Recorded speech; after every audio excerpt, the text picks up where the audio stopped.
راځئ چې په دې دنیا کې داسې ژوند تیر کړو چې نه څوک خفه کو، نه چاته تکلیف ورسو، نه د چا زړه ازار کو او نه په چا باندې جبر او ظلم وکړو.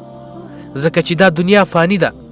شاید نیم ساعت بعد ما او تا په دې دنیا کې نه او له دې دنیا سره خدای پاماني وکړو چې داسې یو څوک خو ما او تا په دې دنیا کې ولرو چې هغه بیا زما او ستا لپاره د الله رب العزت دربار ته لاسونه پورته کړي او زما او ستا په حق کې دعا وکړي.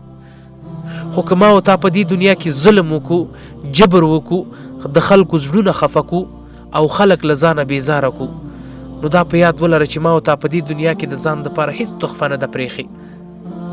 ما او تا د خلکو زړونه ازار کړي، نو دا په یاد ولره چې بیا به زما او ستا پسې هم څوک د الله رب العزت دربار ته لاسونه نه پورته کوي.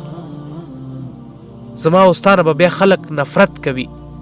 نو مخکې له دې چې ما او تا ته مرګ راشي، راځئ چې دا ژوند د ځان لپاره غنیمت وګڼو او له دې ژوند څخه سالمه استفاده پورته کړو، د الله تعالی عبادت وکړو، له خلکو سره په ښه او په ورین تندي میلاو شو، د خلکو هرې ستونزې ته تر خپل وسې مطابق له هغوی سره همکاري وکړو، د چا زړه ازار نه کړو، چاته بې ځایه تکلیف ونه رسو. دا به زما او ستا د سعادت او د نیکبختۍ یوه ښه لاره وي.